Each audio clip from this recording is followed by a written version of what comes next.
When I was going through my notes and trying to listen and understand what's going on in the Kenyan market, I was just surprised by the amount of news that is in this market. Let me just read you some of the headlines that I came up with. Kenyan stocks are trading at a 2-year low, and last week we had 39 stocks down, 10 up. That's on Friday, and the volumes are increasing. At the same time, we've got the NSE 20 down 4.6% for the week. 9 of the 10 NSE indices inching up into the value range for one of the fund managers. And at the same time, you have the central bank hiking rates 150 basis points to 18%. It's a full market, Ria. Yeah. I mean, we had the economic data coming up last week. Obviously, the raise that you've mentioned there in the central bank rate was negative for the market. But I think we're probably topping up, and we might start seeing some element of stability in the market.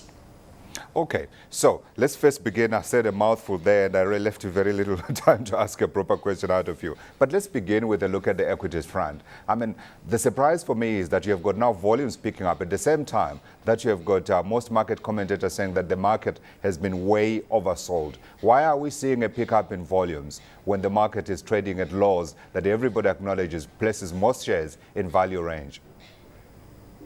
Actually, we're starting to see some buyers coming through. Last week, we had about 70% of the participation coming from foreign investors, and they've been buying into the large caps. So if you look at the names like Safaricom, East African Breweries has had also quite a raft of news coming through around it.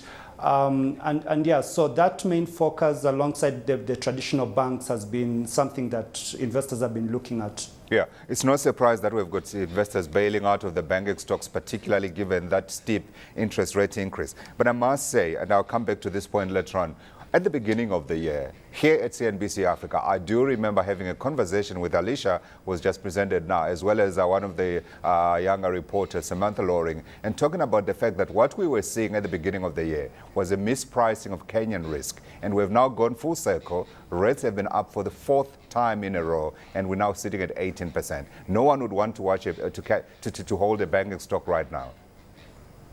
No, actually, the banking stocks are not as bad. We have some names which maybe have not realized some of the losses on their bond holdings.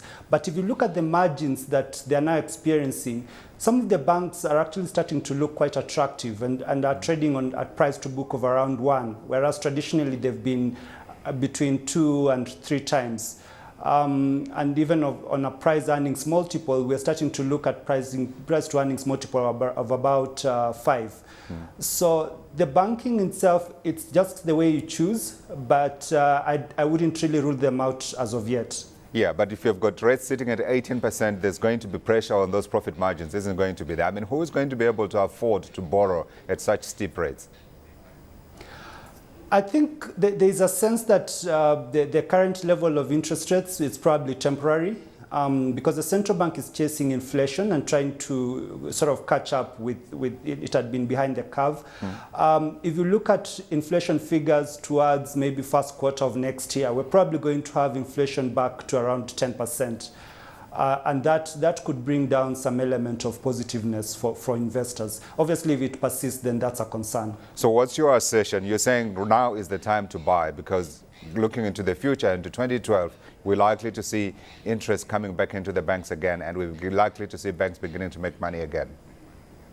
I would say selectively. So you would be looking at banks like NIC, Kenya Commercial Bank, and Standard Chartered. I would say in terms of our universe, those are the names we are looking at. Yeah. So how do you play this market? I was reading, as I said earlier in the morning, and I came across a research note that came out of Ganges Capital. And they say in this market, they want to pay tribute to Benjamin Graham. Now, Benjamin, of course, is the teacher to Warren Buffett. And he talks about what he calls the margin of safety. How is that? That is a stock that is trading below its intrinsic value. Do you see any outside of the banking segment where we're coming into this range? I mean, now it depends on the risk-free rate that you're using and the premiums. So, but we also like the oil sector, for example. So Kenol Kobil is one of the names we are looking at. Kenya Power, one of the other utilities that we think still has quite some upside. Yeah, and beyond that also we have to look at the bonds. I mean, if you're looking at yields of around over 22% for the 2-year bond, eventually rates are going to come off, and probably next year, and you're going to have capital gains, and you're having a guaranteed return. And for the Kenyan currency, I think that's a very good return. Yeah, so the NSE 24.6% down for last week. What's your forecast for this week? I think we're probably going to be flat. We are getting into the holiday season, so we're unlikely to see very significant movements. In fact, the movements we've been seeing has been mainly on the small caps in terms of sort of volatility, but the large caps have been largely trading within narrow bounds. Yeah, I would imagine Kenyan parties are going to be very subdued this year, particularly given the losses that we've seen on the market trading at a 2-year low. But for 2012, how do things look? And where do you see investors making more money out of the Kenyan market?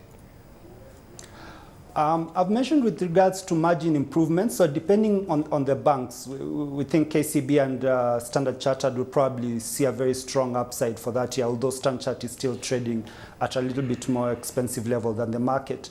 But you know, if you're looking at bonds, we've said that, and then if you're looking at elections toward the end of the year, now our outlook is that we could see a recovery of the market before the end of the year when the elections are going to be held.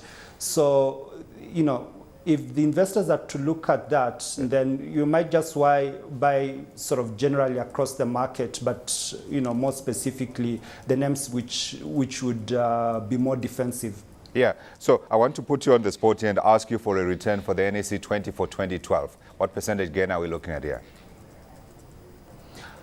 I think probably maybe 10–20%. We're actually coming off a very low base, and a lot depends on the political outlook into 2012.